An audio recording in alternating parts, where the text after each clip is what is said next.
জীবনের নির্মম বাস্তবতার সঙ্গে প্রতিনিয়ত লড়াই করছেন মোসাম্মদ রেহেনা বেগম। স্বামীর পরিত্যাগ, ৪ কন্যা সন্তানের দায়িত্ব এবং চরম অর্থনৈতিক সংকট সব বাধা উপেক্ষা করে তিনি এখন বরিশাল নগরীর সড়কে রিকশা চালিয়ে জীবিকা নির্বাহ করছেন। পটুয়াখালীর বাসিন্দা রেহেনা বেগম বর্তমানে সন্তানদের নিয়ে বরিশাল নগরীর ধান গবেষণা সড়ক এলাকায় একটি ভাড়া বাসায় বসবাস করছেন।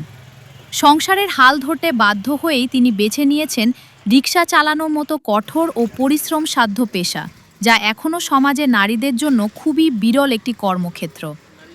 রেহেনা বেগম জানান, তার স্বামী অন্যত্র বিয়ে করে দীর্ঘদিন আগে তাকে ছেড়ে চলে গেছেন।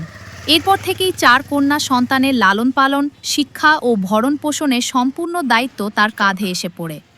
প্রতিদিন ভোর থেকে রাত পর্যন্ত নগরীর বিভিন্ন সড়কে রিকশা চালিয়ে যে সামান্য আয় হয় তা দিয়েই কোনো মতে চলে তাদের সংসার।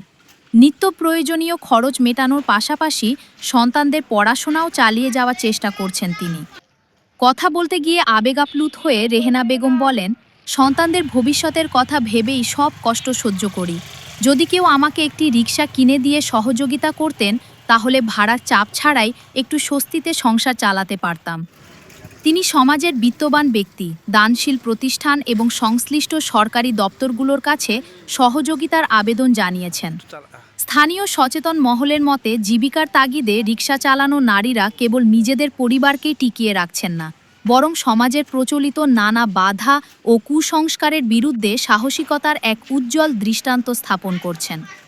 রেহেনা বেগমের সংগ্রামী জীবনও তেমনি এক অনুপ্রেরণার গল্প, যা মানবিক সহায়তা ও সামাজিক দায়বদ্ধতার গুরুত্বকে নতুন করে স্মরণ করিয়ে দেয়।